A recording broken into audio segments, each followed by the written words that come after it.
Hey, what's up? It's Jim, and today I'm going to talk about Spider-Man Into the Spider-Verse. I've seen every Spider-Man movie on the big screen.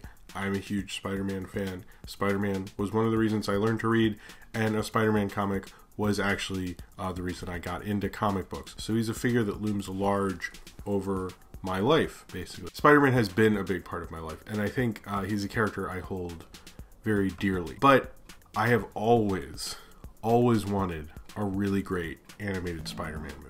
And I can safely say Into the Spider-Verse is better than I could have ever dreamed it would. It is inventive, it is amazing, it is fun, it has the kind of like anything goes in animation vibe to it while also being centered in a way a great Spider-Man movie should. It has a million different versions of Spider-Man, which doesn't annoy me, while also celebrating the fact that characters can change and evolve. And this is from a studio, Sony, which tried to do that with another property, which, didn't work out really that well. But in this case, it kind of makes you go, the idea of Spider-Man is an open-ended thing, and this character can be played by any number of people. The reason even Stan Lee said that he thought Spider-Man was so successful was because once he puts on the mask and on the cover, you can kind of insinuate that he might be anybody. I mean, he wasn't, but the kind of idea that, once you see that character, you can think like, I could be in there, you could be in there, so forth. Any gender or nationality or any type of person could be Spider-Man, and this movie explores that very well while also being centered around Miles Morales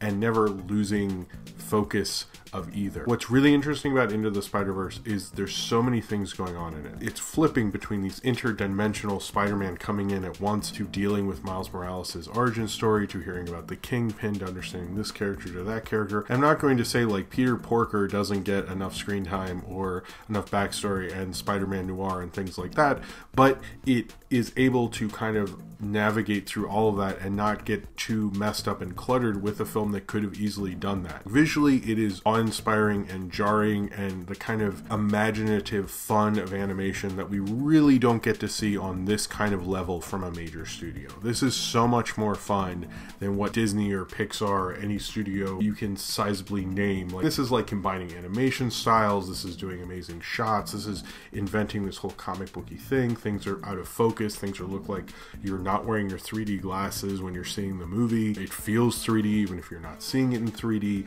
Just this like kind of beautiful moving sense to it that I've never seen in a Spider-Man movie and never seen in a superhero movie before. I mean, that's one of the things, is just like, this is like what you dreamed a comic book would be like visually. And it doesn't have to, I mean, superhero movies don't adhere to the idea of like, well, we had to make these sacrifices because that's a comic book and this is real life. I don't think most of the movies even fall under those rules anymore because of technology and so forth, but this like blows past that to such a ridiculous degree. I think all superhero movies should just be animated. It's honestly an overwhelming movie, and I mean that in the best way.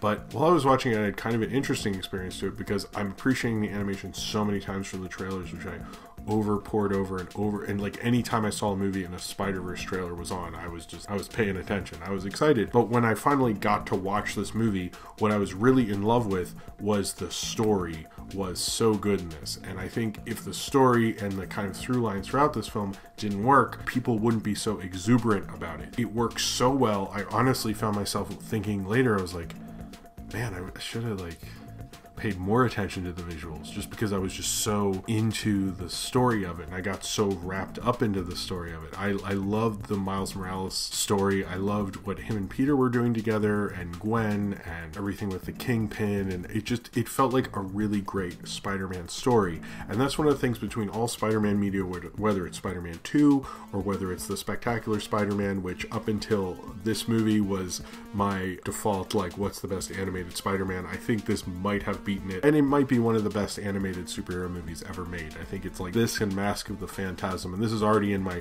definitely like my top 3 Spider-Man movies. I don't really want to say I like it more than Spider-Man 2. It seems like people don't like Homecoming as much as me, but I would definitely say those are like my top 3, I guess. And this is one I just, after I saw it, I just like, it was no question this is one of the Spider-Man movies I'm going to be watching over and over again for all time. It was just like so immediate because it understood the lore of it and understood the love of it, but it had such a love within the film. I know this is a lot of credits going to Lord and Miller, and I don't think, well, I wanted to talk about the Lord and Miller thing with this film because I think Phil Lord and Chris Miller are geniuses. They're two of my favorite studio producer and directors working nowadays. So, but Phil Lord and Chris Miller are sort of like, if this is, let's say, Nightmare Before Christmas, and you have the whole thing, like Henry Selick directed it, but if you talk to almost anyone, they go, oh, well, Tim Burton's a genius for making that. And it's like, certainly, I don't think this film could have been made without Phil Lord and Chris Miller. I don't think Nightmare Before Christmas could have been made without Tim Burton, especially then with stop motion. It just wasn't happening. So the people who actually directed this film are Rodney Rothman, who's a screenwriter, wrote a bunch of stuff with Lord and Miller and kind of some Apatowian comedies. Bob Prosciutti, I think, I can't say his name, but he's worked in animation. This is the first film he ever directed. And then Peter Ramsey, who previously directed Rise of the Guardians previously, and was actually the first African-American director to direct a major animated film for a major studio. They actually deserve a lot of the credit. Phil Lord did come up with the story and write the screenplay with Rodney Rothman, but I think these three definitely deserve the real credit for it, so put credit where credit's due. I mean, auteur theory and all that, and I think Phil Lord and Chris Miller, their attitude, and that attitude which comes through in this, and I would say it's a similar idea and style, but skewed to its own way, which these directors definitely do that too. In that, there's an idea in animation that absolutely anything is possible because you're not held down by the rules of making a live action film. And because of that, you can be more freewheeling, more surreal, more strange. You can basically do anything you want. You don't need to adhere by those rules. And Lego Movie absolutely had that going throughout it. For example, that chase scene where they're just suddenly in a house for no reason. Like, that's funny, that's crazy, it gives you this sense that like anything can happen. And Into the Spider-Verse has that because you do feel like anything can happen. But I think the true nature of a Spider-Man story is you have this thing where he's very like human and he's very tied down to Aunt May and Queens and like his everyday life, whether him and Mary Jane are going to work out. As big as a Spider-Man story is going to be, it's actually a very local story. The MCU kind of goes crazier off the ends with all their characters and bigger global events, but Spider-Man stories are much more smaller in terms of their scope, and they just feel bigger because you relate to them more. But this, they're able to go and have that kind of freewheeling nature that like it goes all the way back to the Fleischer brothers, exudes in this film. In that way, it is absolutely, in terms of animation and in terms of story also, but in terms of animation, this is 100% the greatest animated film made in this year. It has a real sense of fun and a real sense of playing with the medium that no other director is really giving us right now. And no other film, as I said before, studio films are not giving us. But to do this with a Spider-Man film and kind of play in this, it reminds me sort of what happened with Lego Batman, because it uses the iconography that we're used to, but it kind of goes off in the like, hey, let's introduce this world to the idea that there's not just one interpretation of Spider-Man, and there can be multiple different ones. There can be a Spider-Verse and everything like that. As much as this film plays in a very corporately kind of mandated way of selling like maybe 6 different Spider-Man action figures and maybe 6 different Spider-Man spin-off movies and t-shirts and all the other things, it both definitely does that, but definitely has a fun to it where I absolutely love that. There's a real sense of joy in what they're doing to this. We talk quite a bit about like cinematic universes and the idea of being introduced to these things and how boring it is to see that, and you can tell when they're doing it, and you can definitely tell when they're doing that in this film, and they're doing it in a very structured, very kind of like, and this is my story, and then it has a comic book and who created them and all that stuff, and it's like very much fan servicing and all those things, but it does it in such a fun,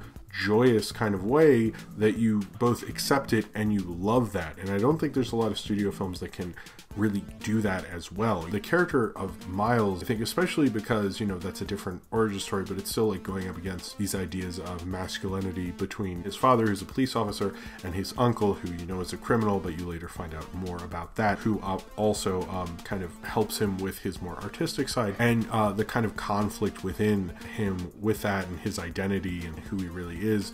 And that played really well. The other thing is that I think this is very much a post, like, we've had 7, however many Spider-Man movies we have, I don't even remember at this point, but we've had all these superhero movies, we've had origin stories, and the first Sam Raimi Spider-Man movie is the idea of, we need to do a Spider-Man origin story. That's never been done. Now we're at the point where like we've seen a lot of different origin stories, we're technically sick of them, and this is both completely reinventing it, because it's not about like the Sam Raimi one where you see Green Goblin kind of rising up at the same time as Spider-Man, and that's kind of like almost Sam Raimi Spider-Man is kind of the traditional way to do a superhero origin story, whereas Whereas Spider-Man Into the Spider-Verse is kind of going off of this whole nexus of kind of introducing both Miles Morales and introducing you to the fact that there could be multiple different Spider-Men and multiple different, like, I guess, Spider people or whatever. And I kind of love that idea, because the reason I think this film is so embraced versus, you know, the idea of like making Spider-Man a different character who, you know, has been in the comics for a while, and, you know, maybe you should have read those if you're going to care that much about it. But like the whole idea of this film is that this character can be opened up. That's the whole like sort of thesis of it. So it's not just like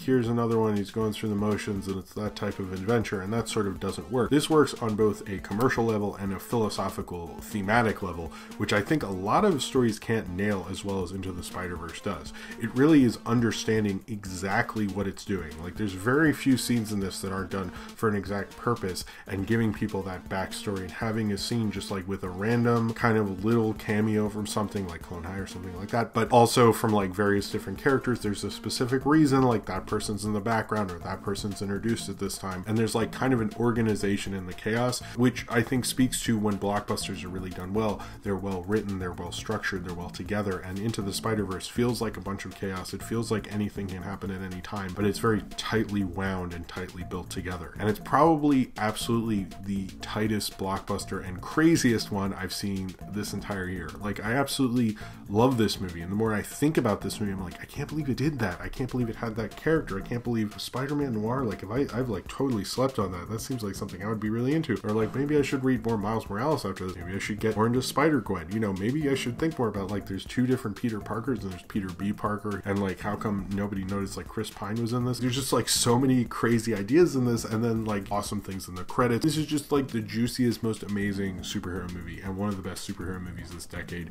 And not because it reinvents things too much. It really doesn't. But the thing I've said about movies in general, it's like, it's how they do it. But I think in this way, it's how it's do it is so off of left field, and so it's like the most corporately approved, fun, crazy movie that somehow you're like, how did this movie even come together and happen? It's an impossibility. I don't know if everyone's going to enjoy this movie, and you know, if you don't, I feel bad for you, because it's just an amazing, fun thrill ride. This is the most fun animated movie I've seen this year, and we had a second Incredibles movie, which that didn't work out, but whatever. I've never seen a film that I was so ready. I was honestly thinking like, I just want to watch this like forever. Instantly a real love of that, and I was laughing pretty loudly. I was having a great time throughout this film. The characters were well done. All the acting, from like Nicolas Cage to Haley Steinfeld to Samik Moore, who's formerly from Dope, from Brian Tyler Henry to Liev Schreiber playing Kingpin, who was really good, Lily Tomlin playing Aunt May. It felt like a real love and joy in this film that I found really, really infectious. It sort of reminded me of the energy of Scott Pilgrim, and everyone said Scott Pilgrim reminded them of an animated film. This just reminds me of the fun you can have with an animated film, the flow and movement of animation. I mean, using those different styles together and having it all work so well together, I think it's almost the film's biggest compliment, because there really is a scene where all the spider people are dealing with Miles Morales, and it's, you know, it's a little funny and emotional, but then like his dad has to come tell him like some real hard-hitting emotional stuff, and like there was a minute like after that whole thing was done, I was like, how did that work? And I was fine with both of those things. This is really an amazingly special film, and I think, you know, we've had a huge year in terms of superhero filmmaking, and I think Spider-Man Into the Spider-Verse kind of solidified that for me, where I'm just like, this was Marvel Comics probably a high point that I don't know if they'll ever get back to, because this is just frankly insane. You know, from Infinity War and Black Panther, and we're topping off the year with this. This is just like films I never thought could happen and never thought could be as good as they are. You know,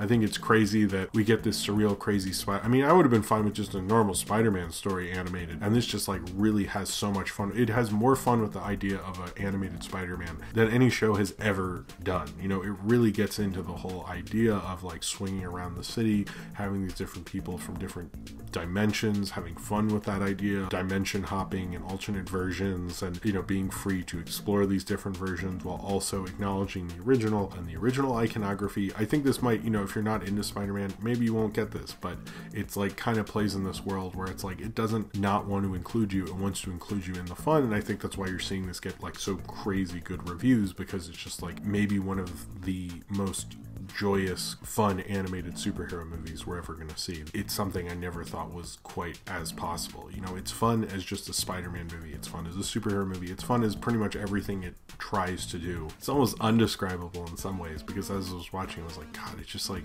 keeps nailing things, but then has all these cool imagery, and then you're following the story. And like, even though I knew certain revelations very much so, when they happened, I was taken aback by them and moved by them. And this is one of the great movies of the year, one of the great superhero movies of all time, because it's able to understand the kind of opening up the toy chest kind of ideas of it that no one has ever really been able to nail as well as Into the Spider-Verse. This was just a really beautifully amazing film. It probably gets the character of Spider-Man and the importance of the character of Spider-Man better than probably almost any movie. I don't know if it's the best Spider-Man movie ever, but the fact that I'm talking about this after one viewing is a wholly impressive thing. And talking about greatest superhero films of all time, it really kind of surprised me in what it's doing, because it's not really adhering to kind of the rules of what a superhero movie can do, but it also is at the same time. It's kind of just undescribable, but also describable. It's the kind of fun that you really want to have at the movies, but also something that you just never thought was even possible, and you wouldn't think they'd try to cram all this in, and never thought they could nail as well as it does. Into the Spider-Verse is the amazingly spectacular kind of Spider-Man movie that I don't think anyone thought could ever happen, and then you're just sitting there watching it and frankly in awe of what you're there to behold. So if you've seen Spider-Man Into the Spider-Verse and you would like to talk about it, then comment below in the comments and subscribe if you would like to.